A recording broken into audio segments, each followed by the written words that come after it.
I managed to get a PB in Act 1 Pts Warrior, and since I've been practicing my speaking recently, I decided it would be a good opportunity to practice my English, so I'm gonna try to record a commentary to this one. I don't have any plan on what to talk about, I'm just gonna up random things, so it's not gonna be targeted to any specific audience. It's not gonna be useful for experienced runners or the beginners. It's just gonna be me upping some random stuff. Yeah, so it's unlikely to be useful to anyone. In fact, I would recommend anyone watching this run to just mute me, because it's just probably going to be annoying.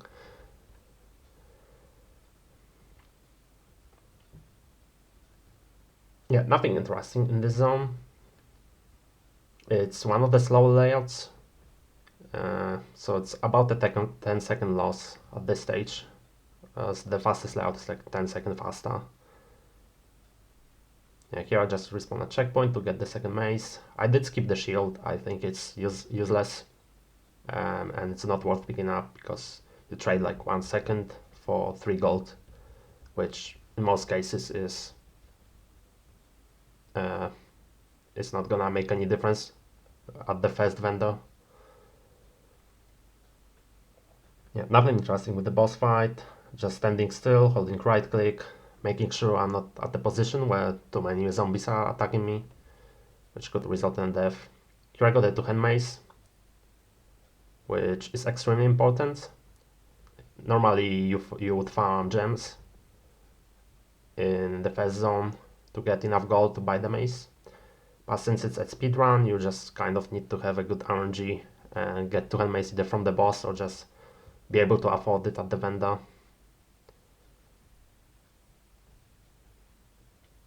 Yeah, so a pretty good start.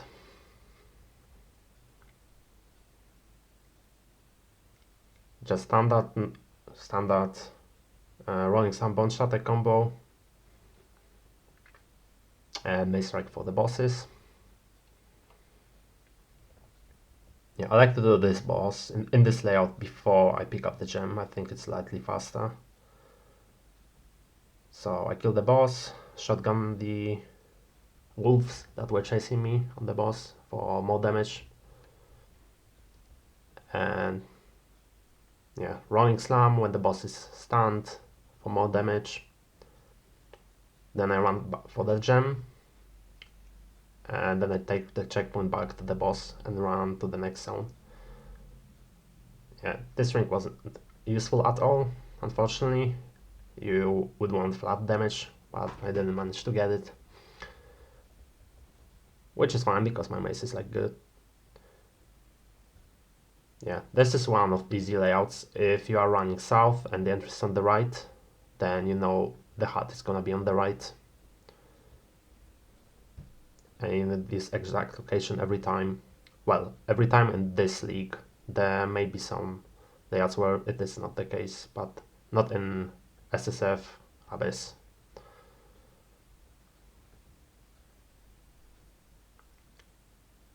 Yeah, sometimes when you fight this witch, you may be unable to damage her because you're on the slowed ground, chilled ground, or whatever it's called, and then you just drop the frostbomb underneath you, and once she TPs to you, she's gonna get chilled, which is quite helpful. Yeah, this layout also has easy other points of interest. You just go diagonally down left and right for the other two. You go to the right one first and then left one, because left one is closer to the exit. I like doing the Abyss in this zone. You can do it either in the Grelwood or Red Veil. I find this one to be easier. And I also kind of prefer the reward, which is an augment. You always get an augment from this one. And in Red Veil you get level 2 gem, which is not that important. In my opinion, I prefer augments, so you can get more flat damage on your gear.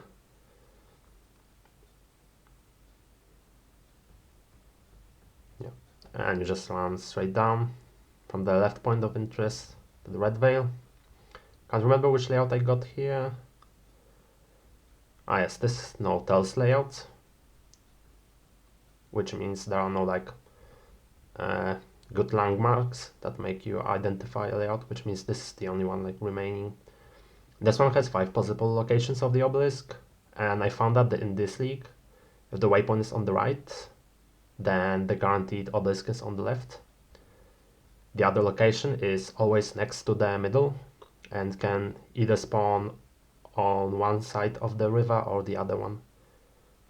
In this case, it spawned on the side adjacent to the entrance, but I didn't check it. It was slightly on the right. Usually when you go straight against the entrance, you would just see it, but in this case it was slightly on the right side, so I missed it and I assumed it would be on the other side of the river, which it wasn't.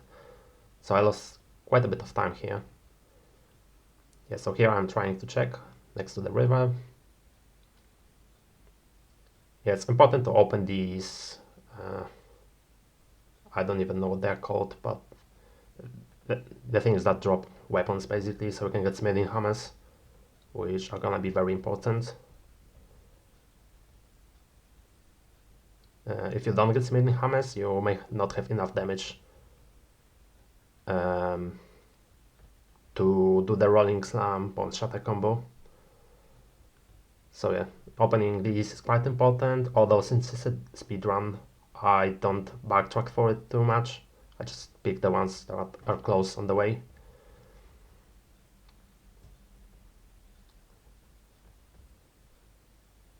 Yeah, here's the second obelisk, and the last one is gonna be in the middle next to the river. So you can see that checking the south section was a complete waste of time. I don't know how much time it cost me, but it was very significant. I would say maybe like 30 seconds, possibly more. I think I got one spinning hammer at this point. Yep.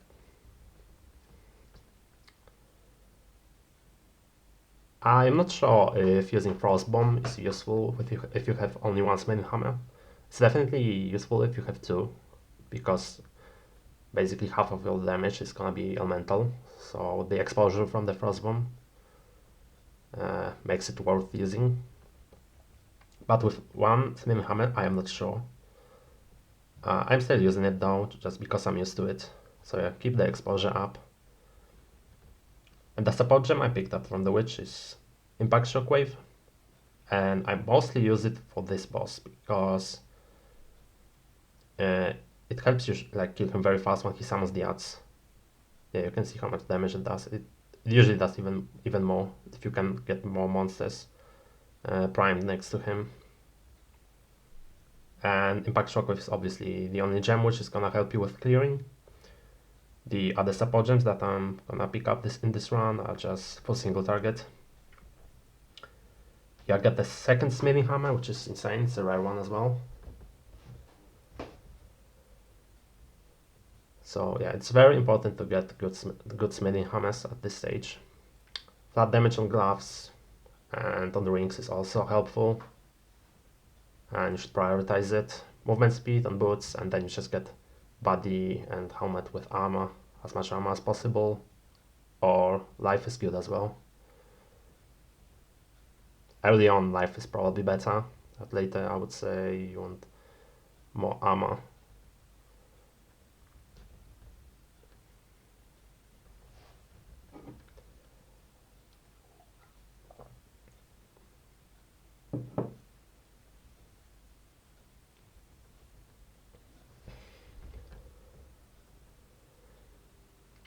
My regex for the vendor includes increased life recovery from flask. I think it's a very strong affix on flasks, and since I had excess gold, I was able to afford it and buy enough scrolls. The next point we're going to go back to town is gonna be at level 11. So you'll definitely want a lot of scrolls before you leave the town.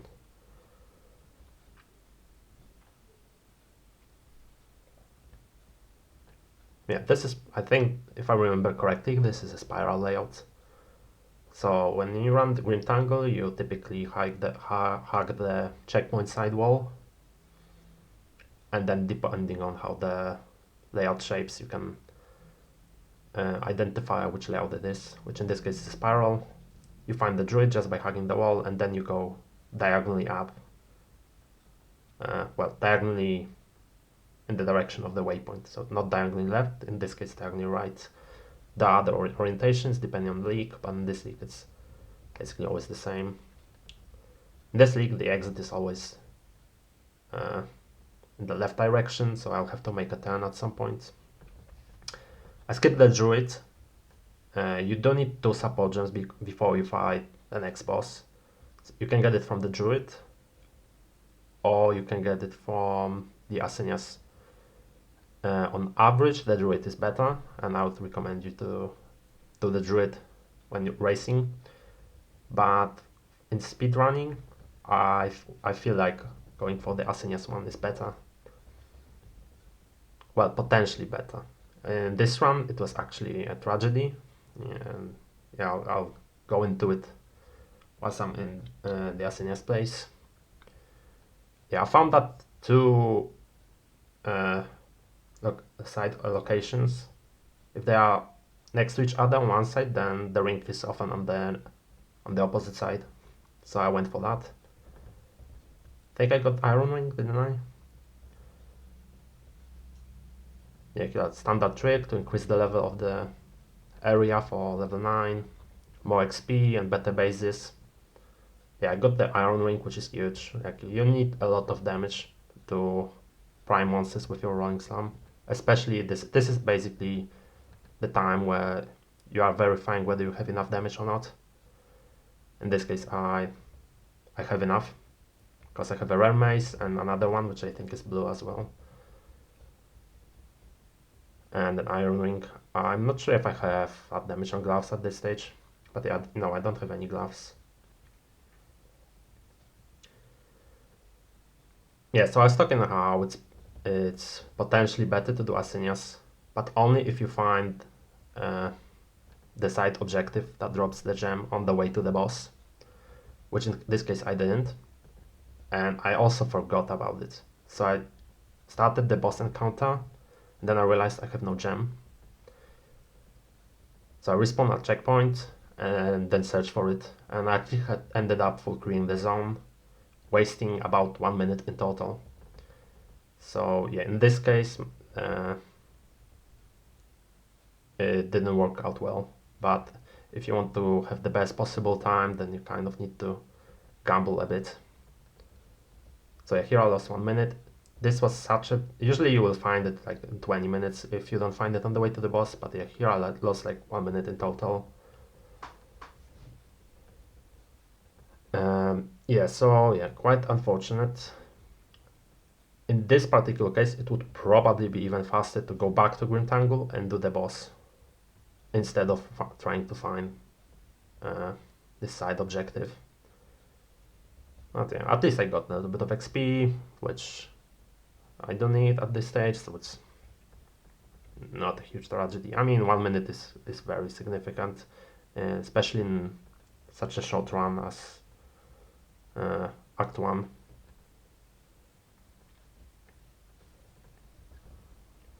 Yeah. Fun fact, fun fact, it's not noteworthy. If you pick up the chest next to that guy and you die, then you won't be able to fight him again. So if you wanna be safe, don't open the chest before you kill him. But yeah, this is speedrun, so I'm just playing for the best possible scenario.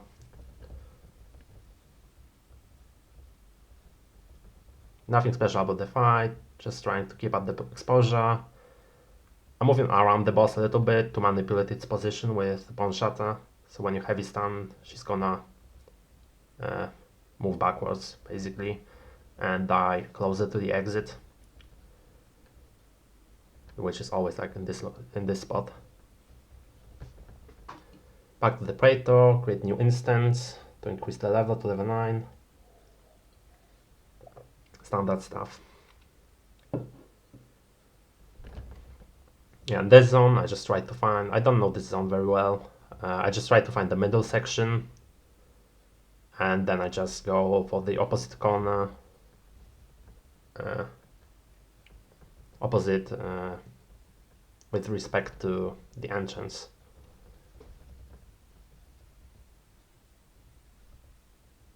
Which in this case I see the boss arena, that's quite lucky. You can tell on which side the entrance is, judging by the shape of the walls. So you can see like the back side of the arena is straight lines, and the entrance is not. So that's how you know where the entrance is, basically.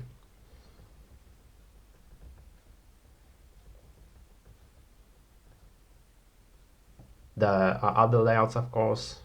This strategy just works well on average, but sometimes you'll have to check the other corners. Yeah, here I also try to kill the boss next to the exit. Yeah, so still I'm manipulating his position. And I'm killing him exactly next to the exit. It's a very minor thing, and usually you won't be able to like manipulate it much and just kill him where he emerges.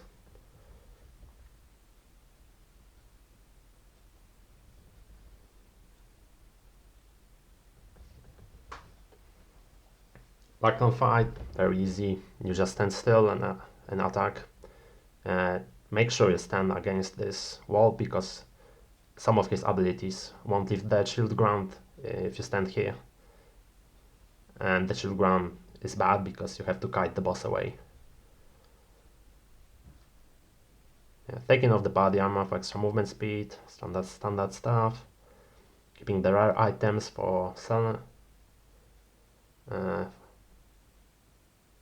Here I'm trying to transmute the ring, I think. Yeah, for flat damage. Oh, I realized I had no prefix on my mace. So I did that instead, because it provides more flat damage than the ring. Yeah, I don't go for the boss immediately. I want to get level 9. So that I get a notable and kill the boss faster. I like spending extra augments on suffixes on the maces. I found suffixes to be really good on the mace. I especially like life on kill. It makes finding packs of monsters much easier. And you can add other good stuff like strength, which provides more life. You can also get stun build up, which helps if you don't have enough damage to prime the monsters. You can get increased levels of skills, which obviously provides more damage, and so on. So here I upgraded my rolling slam. Some people don't do that, because once you swap to two-hand mace, you may end up having too much damage and therefore won't be able to prime the monsters, and you wouldn't be able to use Bone Shatter at all for clearing packs. However, once I swap to two-hand mace in this run, I'm not gonna kill any more monsters. So it basically won't matter. It's just pure advantage. Because when you dual wield, you kind of don't want to upgrade your rolling slam usually. Otherwise, in Phaeton, usually you'll realize you don't have enough damage to prime monsters consistently if you don't upgrade it. And if you do other types of runs, like Act 3 or Act 4, I like to keep the level 1 rolling slam in my inventory and then just create a new gem with level 3. And then once I swap back to two-hand maces, I just replace my rolling slam with level 1 one.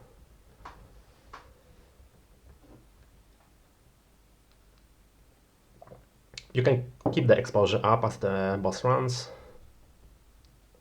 And you can also empower your attacks with Infernal Cry as he runs to this location.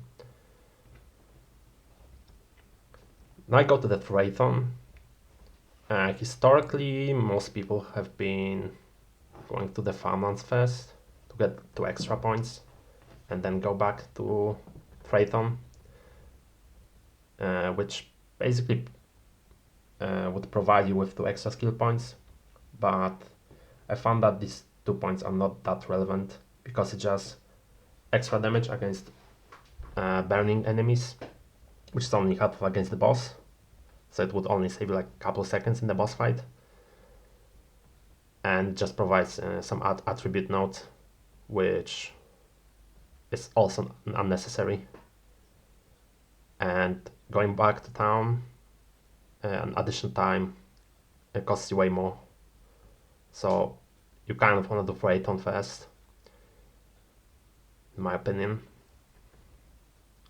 So basically there are only 2 times in the entire run where I go back to town. After Red Veil, and then once I'm 11, which is typically after Farmlands. Another reason why to do Phaeton first is it's easier to control your XP this way. And because Phaeton is a lot of RNG, like the layouts can be very different. Sometimes you can find all 3 altars stacked next to the boss area, meaning you don't get much XP. But sometimes you have to full clear the zone. Like the difference can be as high as 2 minutes, I think, between individual layouts. So yeah, this is like the biggest RNG point of this type of run. The other one is also Cemetery, which sometimes you also have to full clear. So this is why these types of runs are very, very difficult. I mean, it's very hard to get a good time because there are so many RNG points. First of all, you need a 2-hand mace.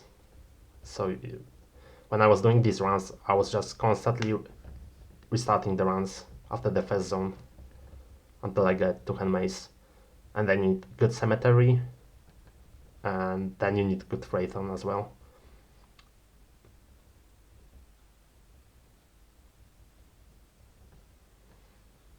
Nothing special here. It's worth noting that your flask doesn't refill when the boss appears, and it doesn't refill when boss transitions into phase 2. But usually you can do it without potions. At least the phase 2, you definitely can do it without any potions. But yeah, keep that in mind when doing the last ritual altar.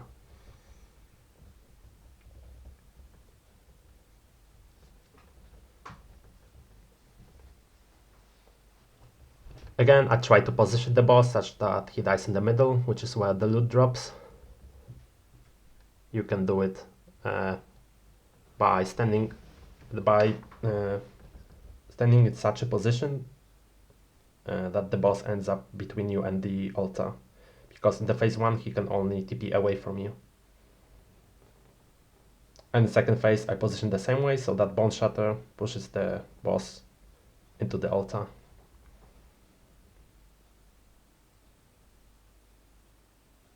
And now I go to Farmlands.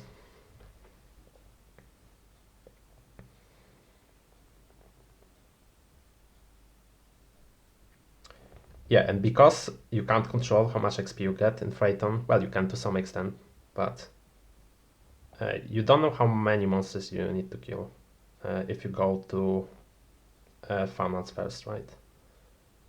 Because if you go to Farmlands first, don't kill any monsters, and then you go to Phaeton, then you may end up under-leveled. However, if you do Phaeton first, then you know exactly how much more XP you need in Farmlands. Which in this case is level 11. I want to get level 11 for my Forge Maul, and that's all I'm gonna need in this run. Then I'm just skipping everything I can.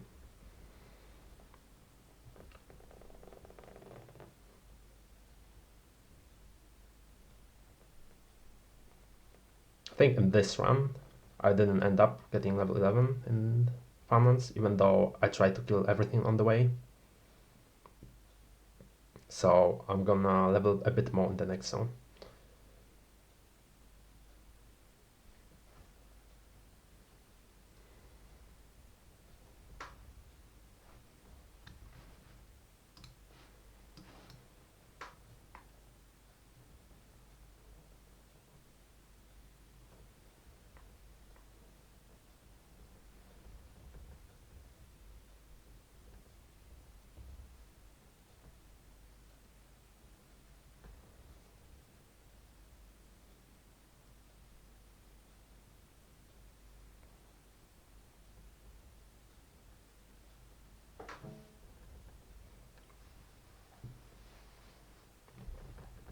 Yeah, and when I got back to town, the most important thing is a good forge mall.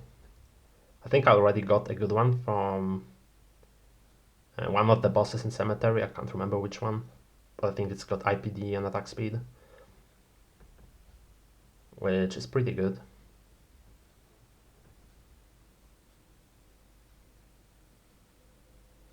Yeah, here I get level 11 and ATP back to town.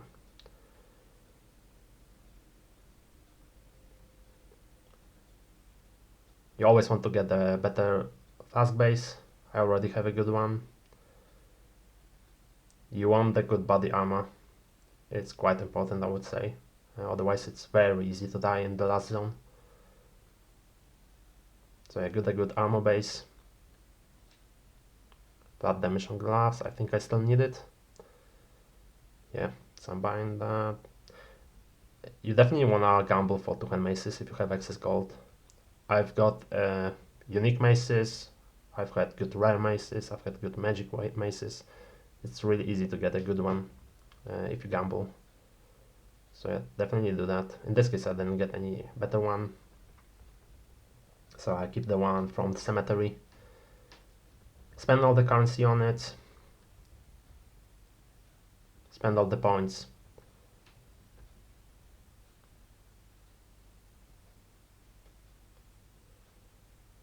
Nothing interesting here. Again, I try to kill the boss such that he ends up next to the stairs, so I can leave the zone as fast as possible once he dies. In this case, he was kind of far away, so it's small time loss, I would say. If he dies exactly next to the staircase, you can free that NPC, take the loot, and then go back and enter the ramparts as it becomes available. In this case, a couple seconds were lost. Yeah, here I got a few good gloves, and I wasn't sure which one is the best, so I was just trying to pay attention to the tooltip to see how my damage changes.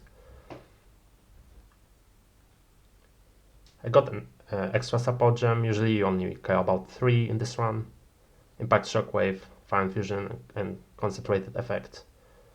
This one is just extra. It's not very impactful, I would say.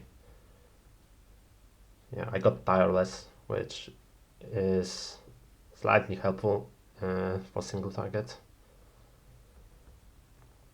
Yeah, I'm skipping the gem, which would be here on the right, because I don't need one more. Skipping as many monsters as possible. Sometimes you have to kill them, otherwise you would get stuck and get killed.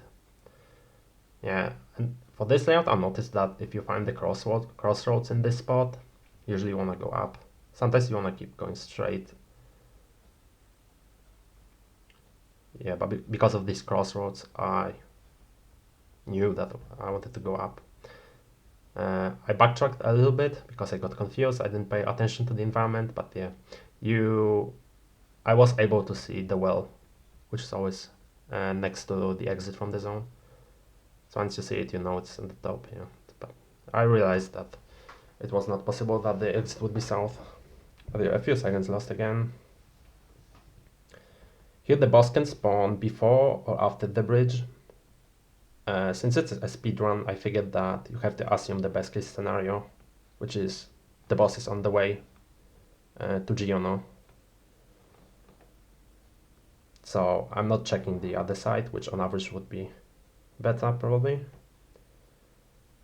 But yeah, praying for the best possible case, which it was in this case. I had the boss on the way and I can just kill him. One thing worth noting about this boss is multiple of his abilities make it impossible for you to stun him. So this one you can, but sometimes he uses the other ability, and if you use Bone Shatter, you would just waste your empowerment from Infernal Cry, and you would not do any damage. So you have to pay attention. It's a little bit of RNG as well. But yeah, this was a very clean fight.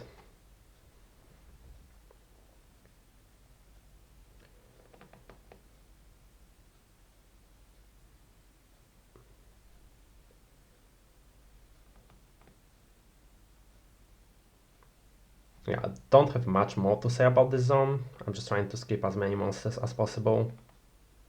And in terms of layouts, it's kind of hard to explain. Yes, I'm not gonna go into the layout. I kind of just have a good intuition for it.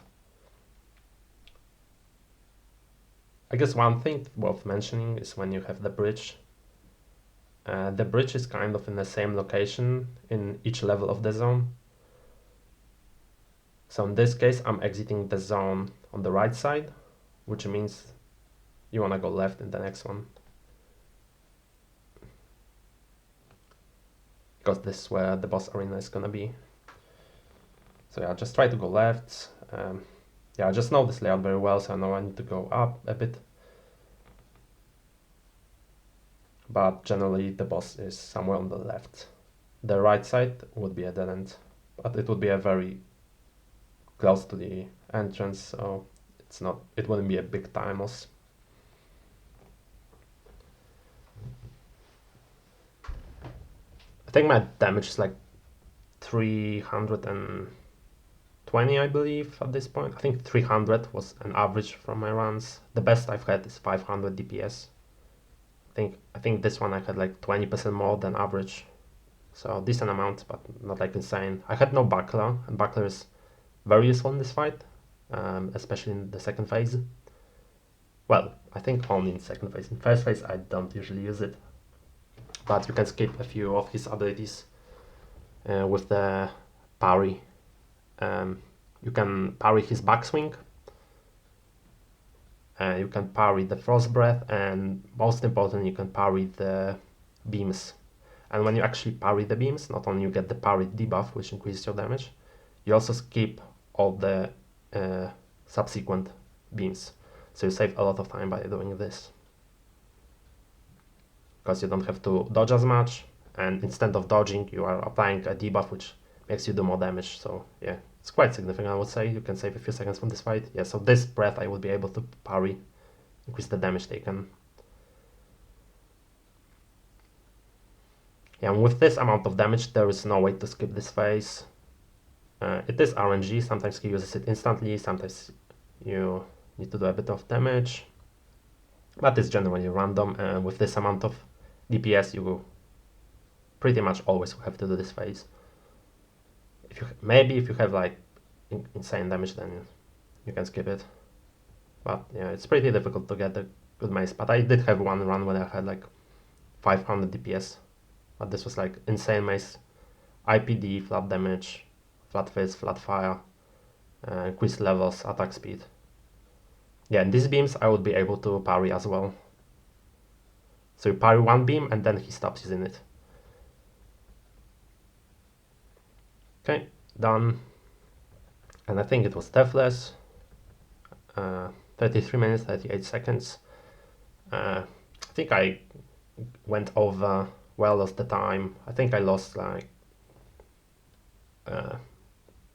between 90 seconds to 2 minutes due to mistakes.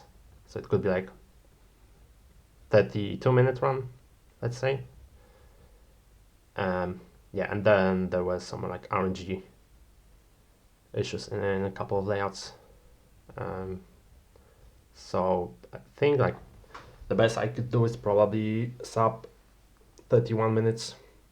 A good player on US servers could probably do it below 30 minutes, but it just would require so many runs that it's probably not worth the time of anyone unless someone really enjoys this for some reason. Okay, GG.